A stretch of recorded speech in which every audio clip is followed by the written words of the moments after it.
Hello student, आज के इस वीडियो में हम शेयर को किस तरीके से जब्त या फॉरफिट किया जाता है ये सीखेंगे। शेयर फॉरफिट कब किए जाते हैं? जब अगर किसी पर्सन ने शेयर ख़रीदे हों और वो उसका पूरा पेमेंट जमा नहीं कर पाता है तो कंपनी उसके अंशों को जब्त कर लेती है। तो जब शेयर को जब्त करती है तो किस तरीके से इसकी जनरल एंट्री की जाती है, आज हमें ये सीखना है। जब भी आप इस टाइप के सवाल करें तो आपको इतना याद रखना है कि शेयर की जो प्राइस है उसकी डिमांड कितनी की गई है। मतलब 100 रुपये का जैसे मान लो शेयर है तो कंपनी वालों ने कितने रुपए बुलवाए हैं तब तक की ही एंट्री की जाएगी, उसके बाद के अमाउंट की एंट्री नहीं की जाएगी। जैसे कि हम इस क्वेश्चन से समझते हैं। क्वेश्चन में बोला गया है Ravi was holding 25 equity share. Ravi ने 25 इक्विटी शेयर परचेज़ किए ऑफ ₹100 ईच, और एक की कीमत कितनी है 100, on which he paid 20 on application but could not pay 30 on allotment and 20 on first call. Directed forfeited the share after first call. Clear यहाँ बोल दिया फर्स्ट कॉल के बाद ही शेयर को फॉरफिट कर लिया गया। मतलब सेकेंड कॉल की कोई डिमांड नहीं की गई है, और सेकेंड कॉल की अगर डिमांड नहीं की गई है तो जो हम जब सवाल को सॉल्व करेंगे तो सेकेंड कॉल के अमाउंट को काउंट नहीं किया जाएगा। तो यहाँ पर जितना भी अमाउंट फर्स्ट कॉल तक का उसी को हम काउंट करेंगे। तो जैसे हम जब शेयर इशू करते हैं तो हम कैपिटल का यूज़ करते हैं। कैपिटल को हम कहाँ लिखते हैं? क्रेडिट में। ऐसे ही जब हम शेयर को जब्त करेंगे, फॉरफिट करेंगे, तो आपको कैपिटल को कहाँ लिखना है? डेबिट में। और क्रेडिट में आपको वो एंट्री लिखना है जो जो अमाउंट आपने रिसीव नहीं किया या शेयर होल्डर ने जो पैसा जमा नहीं किया। उसके बाद जो अमाउंट बचता है उसी को हम फॉरफिटेड अमाउंट मानते हैं, मतलब उसको जब्त अमाउंट। क्यों उसे जब्त अमाउंट मानेंगे? क्योंकि जितने हमने डिमांड की उसमें से जो जो पैसा उसने जमा नहीं किया वो माइनस करेंगे। माइनस करने के बाद जो अमाउंट बचेगा उसका मतलब ये होता है कि वो पैसा वो जमा कर चुका, और जो जमा पैसा हो जाएगा उसी पैसे को हम जब्त कर सकते हैं। जो पैसा अगर जमा नहीं हुआ है तो उसे हम जब्त नहीं कर सकते हैं। तो देखिए यहाँ कुल मिला के डिमांड हुई है कितने की? 25 शेयर। एप्लीकेशन पे डिमांड हुई थी कितने की? 20 रुपीज़ की। अलॉटमेंट पे डिमांड हुई कितने की? 30। और फर्स्ट कॉल पे डिमांड कितने की हुई? 20। तो कुल मिला के 20 + 30 + 20 इज इक्वल होता है 70। मतलब एक शेयर पे डिमांड जो हुई है वो कितने की हुई है? 70। 70 इंटू कितना है? शेयर कितने है? 25। तो 70 इंटू 25 कुल मिला के आपकी डिमांड कितने की हुई है?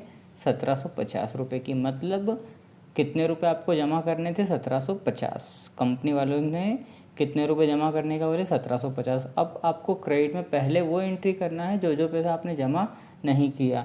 तो क्वेश्चन में क्लियर बोला कुड नॉट पे। अलॉटमेंट के 30 जमा नहीं किए, फर्स्ट कॉल के 20 जमा नहीं किए। तो देखिए सबसे पहले हमने एंट्री की 1750 जमा करने थे, जिसमें से हमने अलॉटमेंट के 750 रुपये जमा नहीं किए। फर्स्ट कॉल के 20 के हिसाब से 500 रुपीज़ जमा नहीं किए।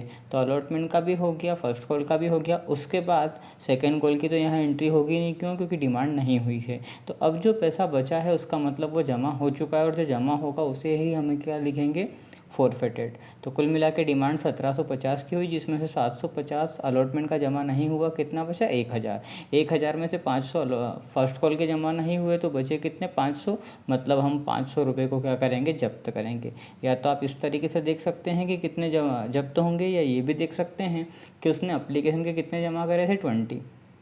अब अप्लीकेशन के 20 जमा किए थे, कितने शेयर के? 25। तो 25 इंटू 20 करेंगे, मतलब कुल मिला के हमने कितने रुपए जमा किए थे? 500। तो कंपनी वालों ने हमारे 500 रुपीज़ को क्यों जब्त कर लिया? क्योंकि हम उसको आगे का पेमेंट जमा नहीं कर पाए। तो इस तरीके से हम इन सवालों को सॉल्व करेंगे। याद रखना है जितने रुपए की डिमांड हुई है उसकी एंट्री हम डेबिट में लिखेंगे। जो जो पैसा शेयर होल्डर ने जमा नहीं किया है उसको हम क्रेडिट में लिखेंगे। और उसके बाद जो बैलेंस बचेगा, डेबिट माइनस क्रेडिट, डेबिट के अमाउंट में से क्रेडिट के अमाउंट को माइनस करने के बाद जो अमाउंट बचेगा उसी को ही हम क्या लिखेंगे? फॉरफिटेड या जब्त अमाउंट। नेक्स्ट क्वेश्चन देखते हैं। तो देखिए यहाँ पर क्वेश्चन में बोला गया Swati limited had issue share of face value 100 H, यहाँ पर भी कितना है 100 का है, ऑन विच एप्लीकेशन 20 पर share and allotment 40 were receive. मतलब पिछले क्वेश्चन में एप्लीकेशन का ही पैसा आया था, अलॉटमेंट का नहीं आया था। यहाँ एप्लीकेशन का आया है 20, अलॉटमेंट के आए हैं कितने 40। बट ऑन 60 शेयर, अब शेयर की क्वांटिटी यहाँ दी उन्होंने, कितनी है, कितने शेयर है 60। First call 25 and second final 50 पर शेयर वर नॉट रिसीव। मतलब यहाँ उसका कहने का मतलब है कि एक व्यक्ति ने 60 शेयर खरीदे थे, 100 रुपये का एक शेयर था, उसने एप्लीकेशन के 20 रुपये जमा कर दिए, अलॉटमेंट के 40 रुपये जमा कर दिए, लेकिन उसने फर्स्ट कॉल के 25 रुपये और सेकेंड कॉल के 15 रुपये जमा नहीं किए। तो उसके शेयर को कंपनी वालों ने क्या किया, जब्त कर लिया। तो देखिए पहले हम काउंट करके देखेंगे डिमांड कितने की हुई है। तो यहाँ डिमांड पूरे 100 रुपये की हुई है। देखिए एप्लीकेशन पे 20, अलॉटमेंट पे 40, कितने हो गए 60, 60 और 25 कितने 85, 85 और 15 100। मतलब जितने रुपए का शेयर था पूरे की डिमांड हो चुकी है। पिछले क्वेश्चन में सेकंड कॉल की डिमांड नहीं हुई थी, तो हमने फर्स्ट कॉल तक के अमाउंट को काउंट किया था। यहाँ पर सेकंड कॉल की डिमांड हो चुकी है, इसलिए यहाँ पर पूरे अमाउंट हमारा सेकंड कॉल तक का हमने काउंट किया। तो 60 × 100 कितने रुपये हुए 6000। ठीक है, जितने रुपए भी डिमांड होती है, जितने रुपए भी कंपनी वाले शेयर होल्डर से बुलवाते हैं, उसको हम कहाँ लिखेंगे, डेबिट में। चलिए अब क्रेडिट में आते हैं। तो क्रेडिट में हमें क्या लिखना है, जो जो पैसा जमा नहीं किया। तो देखिए क्वेश्चन में क्लियर बोला है एप्लीकेशन के और अलॉटमेंट के तो रिसीव हो चुके हैं, बट फर्स्ट कॉल के 25 रुपये के हिसाब से कितने। तो देखिए फर्स्ट कॉल के 60 शेयर के 25 रुपये के हिसाब से 1500 रुपये जमा नहीं हुए, और 15 रुपये के हिसाब से 60 शेयर के सेकंड कॉल के 900 रुपये जमा नहीं हुए। तो 6000 में से 1500 प्लस 900 2400 रुपये अगर जमा नहीं हुए तो बचा हुआ पैसा जमा हो चुका है, और जमा हो चुका है तो कंपनी वाले उस शेयर को, उस अमाउंट को क्या करेंगे, फॉरफिट करेंगे। तो कितने रुपये फॉरफिट हो चुके हैं 3600। इसको आप ऐसे भी चेक कर सकते हैं कि एप्लीकेशन पे आपने 20 रुपये जमा करे, अलॉटमेंट पे 40 रुपये जमा करे, 20 और 40 कितने 60, तो 60 रुपये आप जमा कर चुके हैं, शेयर भी कितने 60, तो 60 × 60 आप कितने रुपये जमा कर चुके 3600 कंपनी वालों ने क्या करे, जब्त कर लिए। चलिए नेक्स्ट क्वेश्चन देखते हैं। चलिए अब हम जो क्वेश्चन देखने जा रहे हैं वहाँ पर आपको दिख रहा है प्रीमियम। तो याद आपको ये रखना है कि प्रीमियम जब आ जाता है तो आपको दो चीज़ें याद रखनी है। यदि प्रीमियम का पैसा रिसीव हो चुका है क्वेश्चन में, तो आपको प्रीमियम की एंट्री नहीं करना है। रिसीव अगर हो चुका है तो एंट्री आपको नहीं करना है, लेकिन रिसीव नहीं हुआ है तो आपको एंट्री करना है। या आप इसको इजीली ऐसे याद रख सकते हैं, यस है मतलब रिसीव हो चुका है, यस तो आपको एंट्री नहीं करनी है, और रिसीव अगर नहीं हुआ है तो आपको एंट्री करना है। ठीक है, तो आपको कैसे पता करना है, क्वेश्चन में दिया रहेगा कि प्रीमियम का पैसा रिसीव अगर हो चुका है तो प्रीमियम के अमाउंट की हमें एंट्री नहीं करना है। मतलब जो भी क्वेश्चन में प्रीमियम का अमाउंट है उसकी एंट्री हम नहीं करेंगे, ना डेबिट साइड और ना क्रेडिट साइड। लेकिन अगर प्रीमियम का पैसा जमा नहीं हुआ है तो डेबिट साइड भी उसकी एंट्री होगी और क्रेडिट साइड भी उसकी एंट्री होगी। इस एक ही क्वेश्चन से हम दोनों चीज़ें इजीली समझ सकते हैं, क्योंकि इस एक ही क्वेश्चन में दो उन्होंने कंडीशन दी है, एक में पैसा रिसीव हुआ है प्रीमियम का और एक में प्रीमियम का पैसा रिसीव नहीं हुआ है। तो चलिए देखते हैं।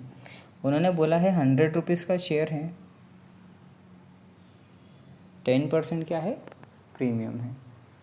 तो 100 का 10% कितना हुआ, 10 रुपीज़ प्रीमियम हो चुका है आपका, मतलब कुल मिला के 110। एप्लीकेशन पे 20, अलॉटमेंट पे 50 इंक्लूडिंग प्रीमियम, मतलब 50 रुपीज़ में 10 रुपये काय के हैं, प्रीमियम के हैं, और जो बचे हुए 40 रुपये हैं वो काय के हैं, कैपिटल के हैं। फर्स्ट कॉल पे 20, सेकेंड कॉल पे 20, तो कुल मिला के आपके कितने हो गए 110। चलिए पहला क्वेश्चन, प्रखर who was holding 40 share did not पे हिज अलॉटमेंट। देखिए कितने शेयर उसके पास 40, उसने काय का पैसा नहीं दिया, अलॉटमेंट और फर्स्ट कॉल का पैसा नहीं दिया। After first call his share वर फॉरफिटेड, और फर्स्ट कॉल के बाद उसके शेयर को क्या कर लिया गया, जब्त कर लिया गया। तो देखिए यहाँ पर डिमांड कहाँ तक की हुई है क्वेश्चन में, फर्स्ट कॉल तक की, तो हम अमाउंट कहाँ तक का यूज़ करेंगे, फर्स्ट कॉल तक का यूज़ करेंगे। अगला क्वेश्चन भी हम पढ़ लें। रमन के पास कितने शेयर थे 50। डिड नॉट पे first call amount and second call amount, उसने फर्स्ट और सेकेंड कॉल दोनों का पैसा जमा नहीं किया, तो सेकेंड कॉल का अमाउंट आ चुका है यहाँ पर, इसलिए यहाँ पर हम पूरे जितने रुपए का शेयर है पूरे से एंट्री करेंगे, लेकिन ऊपर वाले में नहीं करेंगे। चलिए अब कैसे पहचानें कि अलॉटमेंट का प्रीमियम का पैसा जमा हुआ है या नहीं। तो देखिए पहले वाले क्वेश्चन में बोला है उसने अलॉटमेंट का पैसा जमा नहीं करा। अब देखिए प्रीमियम किसके साथ है, अलॉटमेंट के साथ। अगर उसने अलॉटमेंट का पैसा जमा नहीं करा, इसका सीधा सा मतलब प्रीमियम का पैसा भी जमा नहीं हुआ है, और प्रीमियम का पैसा अगर जमा नहीं हुआ है तो प्रीमियम की एंट्री आपको करनी पड़ेगी। वहीं दूसरे क्वेश्चन में देखते हैं उसने फर्स्ट और सेकंड कॉल का पैसा नहीं दिया है, मतलब अलॉटमेंट का दे चुका है। अलॉटमेंट का पैसा दे दिया है मतलब प्रीमियम का पैसा भी उसने दे दिया है, मतलब सेकंड नंबर की कंडीशन में प्रीमियम का यूज़ नहीं होगा और फर्स्ट नंबर की कंडीशन में प्रीमियम का यूज़ होगा। चलिए शेयर कितने हैं 40। पहले हम फर्स्ट वाले क्वेश्चन पे टोटल अमाउंट काउंट कर रहे हैं, कितना आएगा 20 और 50 70, 70 और 20 90, 90 में से 20 रुपये का आएगी प्रीमियम के, मतलब कैपिटल के कितने रहेंगे 80 रुपये। चलिए फर्स्ट कंडीशन, सबसे पहले तो देखिए 20 एप्लीकेशन के 40 पे स्टार लगाया। 40 पे स्टार इसलिए लगाया है कि जो 50 रुपये अलॉटमेंट के हैं तो वो 50 रुपये पूरे कैपिटल के नहीं, हम अभी एंट्री का ही करें कैपिटल की। तो अलॉटमेंट के जो 50 रुपये उसमें 10 रुपये काय के हैं प्रीमियम के हैं, और प्रीमियम की एंट्री हमको अलग से करना है। तो हमने 50 में से 40 रुपये तो कैपिटल में दे दिए, 10 रुपये प्रीमियम की एंट्री हमको अलग से करना है, मतलब यहाँ कितना आएगा 40। तो एप्लीकेशन के 20, अलॉटमेंट के 40, फर्स्ट कॉल के 20, कुल मिला के कितने होते हैं 80। 80 इंटू शेयर कितने 40, मतलब कुल मिला के डिमांड कितने की हुई 3200 की। अब यहाँ प्रीमियम के कितने पैसे हैं 10 रुपये, कितने शेयर 40, मतलब प्रीमियम के कितना अमाउंट हो गया 40। टोटल अमाउंट हम यूँ भी देख सकते हैं कि कुल मिला के डिमांड कितने रुपए की हुई थी 90 रुपये की, इंटू हम करेंगे कितने का शेयर कितने 40, तो 90 इंटू 40 जब आप करेंगे तो 9 चौक 36, कितना आ गया अमाउंट टोटल मिला के 3600। 3600 रुपये की डिमांड हुई, जिसमें से 3200 कैपिटल के हैं और 400 काय के हैं प्रीमियम के हैं। चलिए अब क्रेडिट में हमारा क्या रूल है, जो पैसा जमा नहीं हुआ वो हम कहाँ लिखते हैं क्रेडिट में। तो क्या उसने अलॉटमेंट का पैसा दिया, नहीं दिया, नहीं दिया, तो अलॉटमेंट के कितने थे कुल मिला के 50, शेयर कितने 40, तो 50 इंटू 40 2000 अलॉटमेंट के नहीं आए। फर्स्ट कॉल के कितने रुपए नहीं जमा करें 20, तो कितना हो जाएगा 40 इंटू 20 कितना 800 जमा नहीं करें। तो कुल मिला के 3600 में से 2800 रुपये अगर नहीं आए तो आए कितने 800 रुपये। 800 रुपये को हमने क्या कर लिया जब्त कर लिया। तो देखिए इस क्वेश्चन में क्या हुआ, डेबिट में भी प्रीमियम के अमाउंट का इंटू हुआ, डेबिट में भी एंट्री हुई और क्रेडिट में भी हुई। ये जो 50 रुपये हैं इसमें प्रीमियम के अलॉटमेंट के जो 50 रुपये हैं उसमें प्रीमियम के 10 रुपये इंक्लूड है, इसलिए 10 रुपये से एंट्री डेबिट में हुई और 50 रुपये में आपका इंक्लूडिंग प्रीमियम है, इसलिए मतलब इसका मतलब हुआ कि प्रीमियम की एंट्री हमने डेबिट में भी की और प्रीमियम के अमाउंट की एंट्री हमने क्रेडिट में भी की। इसकी जगह अगर प्रीमियम की एंट्री हम डेबिट में नहीं करते तो जब हम क्रेडिट में एंट्री करते तो अलॉटमेंट के अमाउंट में से जो प्रीमियम का अमाउंट है वो माइनस करके यहाँ पर हमको लिखना पड़ता है, जैसे हम सेकंड कंडीशन में करेंगे। चलिए सेकंड नंबर की कंडीशन में बोला कितना था, कितने शेयर हैं 50, एक कितने का 100 रुपये का। अब देखिए यहाँ प्रीमियम की एंट्री नहीं हुई है, क्यों नहीं हुई, अगर प्रीमियम का पैसा रिसीव हो जाता है, सेकंड कंडीशन में उसने क्लियर बोला था कि फ़र्स्ट और सेकंड कॉल का पैसा नहीं आया, और फर्स्ट और सेकंड कॉल का पैसा नहीं आया इसका मतलब अलॉटमेंट का पैसा आ गया है और एप्लीकेशन दोनों का आ गया। अलॉटमेंट का आ गया है और अलॉटमेंट के साथ क्या थी प्रीमियम, तो अलॉटमेंट का पैसा अगर जमा किया होगा मतलब प्रीमियम का पैसा भी जमा कर दिया, और प्रीमियम का पैसा जमा कर दिया है इसलिए प्रीमियम की एंट्री हम नहीं करेंगे, केवल जितने रुपए का शेयर है उसी से सवाल होगा। तो 100 इंटू 50 कितना हुआ 5000। अब यहाँ पूरा 100 रुपये से क्यों एंट्री करी, क्योंकि यहाँ पर सेकंड कंडीशन में सेकंड कॉल की भी एंट्री डिमांड उन्होंने की थी। अब इसने सेकंड नंबर की कंडीशन में कौन कौन सा पैसा नहीं आया, फर्स्ट कॉल का। फर्स्ट कॉल के कितने 20 रुपये के हिसाब से 50 शेयर के कितने हुए 1000। सेकेंड कॉल के भी कितने थे 20 रुपये के हिसाब से कितने हुए 1000। तो डिमांड कितने की हुई 5000। 5000 में से एक और एक 2000 रुपये जमा नहीं करें तो बचे हुए जमा कर दिए, बचे हुए जमा करें कितने 3000। या तो आप इसको ऐसे देखें या ऐसे भी देख सकते हैं कि एप्लीकेशन पे 20 रुपये जमा कर दिए थे, अलॉटमेंट पे जमा तो किए थे 50 रुपये, लेकिन अभी आपको क्या बताया डेबिट में प्रीमियम की एंट्री नहीं की है तो क्रेडिट में भी प्रीमियम की एंट्री नहीं होगी। तो 50 में से 10 माइनस करें कितने हुए 40, तो 40 प्लस 20 कितने 60 रुपये जमा करें। अब 60 इंटू कितना है 50 शेयर, तो 6 में 5 का इंटू करेंगे 30, कितने रुपये जमा कर दिए हमने 3000 रुपये जमा किए थे, जिसे कंपनी वालों ने जब्त कर लिया। नेक्स्ट क्वेश्चन में हमें बोला गया है Sharda limited issue 5000 equity share 10 rupees each, मतलब 5000 शेयर हैं और एक कितने का 10 रुपये का। अमाउंट के बारे में बोला है एप्लीकेशन के 2, अलॉटमेंट के 2, फर्स्ट कॉल के 3, सेकंड कॉल के 3, हो गए 10 रुपये। सुरेश ने कितने शेयर खरीदे? 100 शेयर खरीदे। फेल टू पे फर्स्ट एंड सेकंड कॉल, और उसने फर्स्ट और सेकंड कॉल का पैसा जमा नहीं करा। This share were forfeited on account of non payment, मतलब उसने पैसा जमा नहीं किया इसलिए उसके अंशों को क्या कर लिया गया? जब्त कर लिया गया। ऑल दिस वर री इशू एट पार, और इनको री इशू कर दिया। अब बारी आ रही री इशू की। री इशू मतलब एक व्यक्ति ने अगर पैसा जमा नहीं किया तो कंपनी वाले उससे शेयर ले लेगी और वही शेयर किसी और को दे देगी। पास necessary general entry in the books of company. चलिए, तो यहाँ पहले तो हमें इशू की एंट्री करना पड़ेगी हमें कि हमने इशू कितने किए। तो इशू कुल मिला के कितने किए थे? 5000। तो पहले हम वही हमारा जो पिछले चैप्टर के रूल है वही फॉलो करना है। पहली एंट्री आपकी काय की? बैंक की। कितने शेयर? 5000। एप्लीकेशन के 2, तो 5 दूनी 10। तो सेकेंड नंबर की एंट्री में भी अमाउंट कितना आ जाएगा हमारा? 10,000। एप्लीकेशन क्रेडिट था, डेबिट में गया, कहाँ ट्रांसफ़र हुआ? कैपिटल में। लास्ट लेक्चर में मैंने आपको इसके बारे में बता रखा है कि ऑटो एंट्री आपको कैसे करनी है। फिर थर्ड नंबर की एंट्री हमारी काय की होती है? अलॉटमेंट की। अलॉटमेंट के कितने आए? 10,000। क्यों? क्योंकि अलॉटमेंट भी कितने रुपये? 2 रुपये। बस आपको यहाँ याद रखना उसने कौन से पैसे जमा नहीं किए हैं? 100 शेयर पे फर्स्ट और सेकेंड कॉल के जमा नहीं किए हैं। चलिए, अब फोर्थ नंबर की एंट्री, अमाउंट आ गया आपका 10,000, काय का पैसा आया? अलॉटमेंट का। अब आती है फिफ्थ नंबर की एंट्री, फर्स्ट कॉल पे कितने रुपए? 15,000। क्यों 15,000? 5,000 इंटू 3, तो 15,000 आने थे। लेकिन अभी आपको यहाँ याद रखना है, यहाँ अमाउंट कितना है? 14,700। अभी तक हम क्या कर रहे थे कि जो डेबिट में अमाउंट था वही क्रेडिट में। अलॉट, जैसे यहाँ फर्स्ट कॉल के सामने अगर 15,000 है तो यहाँ पर फर्स्ट कॉल के सामने कितना होना चाहिए? 15,000। लेकिन यहाँ कम क्यों? क्योंकि आने थे हमारे पास 15,000। अब जिसने हमसे 100 शेयर खरीदे थे हम उसके पास गए, फर्स्ट कॉल के एक शेयर के कितने? 3 रुपये। तो 100 शेयर के कितने हुए? 300। हमने उससे बोला आप कितने रुपए दो? 300। कुल मिला के कितने लाने थे? 15,000, जिसमें से 300 रुपये का के हो गए आपके। जिस व्यक्ति ने 100 शेयर खरीदे उसने देने से मना कर दिया, वो नहीं दे पाया। तो 15,000 में से 300 रुपये नहीं आ पाए। कितने आए? 14,700।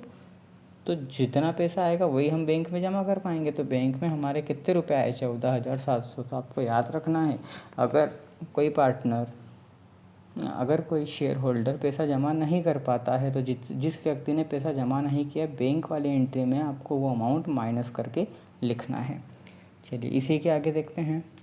सेकेंड कॉल पे भी 3 रुपये के हिसाब से आने कितने थे? 15,000। लेकिन उसने फर्स्ट और सेकेंड कॉल दोनों का पैसा नहीं दिया है, तो यहाँ पर भी 15,000 की जगह पर कितने आए? 14,700। अब सेकेंड कॉल तक की एंट्री होने के बाद फिर क्या बोला क्वेश्चन में कि उसके शेयर को क्या कर लिया गया? जब्त कर लिया गया। तो जब्त कर लिया तो देखिए उसके शेयर कितने थे? 100। एक की कीमत कितनी थी? 10 रुपये।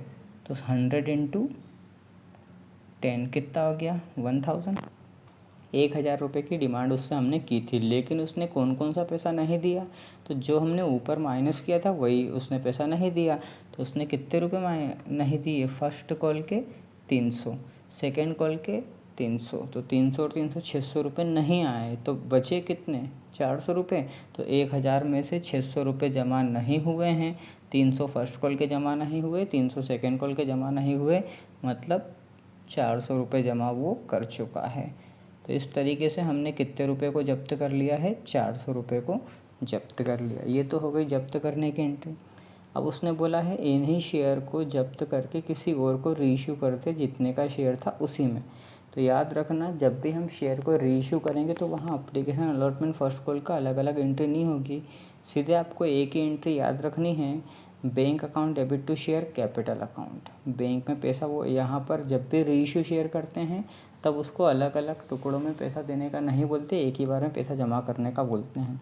तो जिस व्यक्ति से हमने कितने रुपए शेयर जब्त करे थे? 1,000 के, उससे ले लिए और यही शेयर उतने ही रुपए में किसी और को बेच दिए हमने।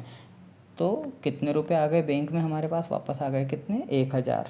काय के आ गए? कैपिटल के। ठीक है, तो कहाँ से आई 1,000? एक व्यक्ति से, जैसे मान लो मैंने शेयर जब्त कर लिए। अब ये शेयर कितने के थे? 1,000 के। दूसरा व्यक्ति आया, बोले मुझे आपकी कंपनी के शेयर खरीदना है, हमने उसको दे दिए वो शेयर। तो उससे कितने रुपए रिसीव हो गए? कितने आ गए हमारे पास? 1,000। और ये 1000 हमारी सीधे क्या है, कैपिटल, सीधे हमने कहाँ ट्रांसफ़र कर दिया, कैपिटल में। अब यहाँ पर हमारा एक तरीके से डबल फ़ायदा हुआ। अब डबल फ़ायदा कैसे हुआ, तो देखिए इस शेयर की कीमत कितनी थी, इन शेयर की 1000। नए व्यक्ति को मैंने कितने में दे दिए, 1000 में, लेकिन पुराने व्यक्ति को भी दिए थे तो उससे मैंने फोरफेट जब किए थे जब्त, तो कितने रुपए जब्त हुए थे उसके, 400, मतलब मेरे पास 400 रुपये एक्स्ट्रा आ गए। कैसे आया एक्स्ट्रा, ध्यान से समझना। मान लो हम किसी शॉप पे जाते हैं, 1000 का सामान हमने ख़रीदा, 400 रुपये हम जमा कर चुके थे, लेकिन आगे का पैसा हम जमा नहीं कर पाए तो उसने वो उसका सामान हमसे वापस ले लिया। तो 400 रुपये तो उसने पहले से कमा लिए, उसने और जब्त कर लिए, रिटर्न नहीं दिए। फिर दूसरा व्यक्ति आया, वही सामान उसने 1000 में उसको दे दिया। तो जितने का सामान था वो तो उस व्यक्ति से ले लिया उसने, लेकिन हमसे कितने रुपए लिए उसने, 400 रुपये ज़्यादा कमाए उसने। तो जो भी ज़्यादा इनकम अगर होगी तो उसको बोलते हैं कैपिटल रिज़र्व। अब कैपिटल रिज़र्व की एंट्री कैसे करें, तो आपको याद रखना है, जितने रुपए जब्त किए हैं, ये जो क्रेडिट दिख रहा है, इसको आपको इसी एंट्री को कहाँ लेके जाना है, डेबिट में। और डेबिट में लेके जाने के बाद जो अमाउंट क्रेडिट में लिखेंगे, जो एंट्री क्रेडिट में लिखेंगे, उसको आपको क्या नाम देना है, कैपिटल रिजर्व। तो आपकी एंट्री क्या बनेगी, equity share forfeited account debit to capital reserve. Amount कितना, 400, तो कितने रुपए जब्त कर लिए हमने, मतलब जब्त कितने किए थे, 400, तो कैपिटल रिजर्व में भी कितने चले गए हमारे, 400 रुपये। तो जो भी जितने शेयर है उससे ज़्यादा अगर अमाउंट हम रिसीव करते हैं तो उसको कहाँ ट्रांसफ़र करना है, कैपिटल रिजर्व में।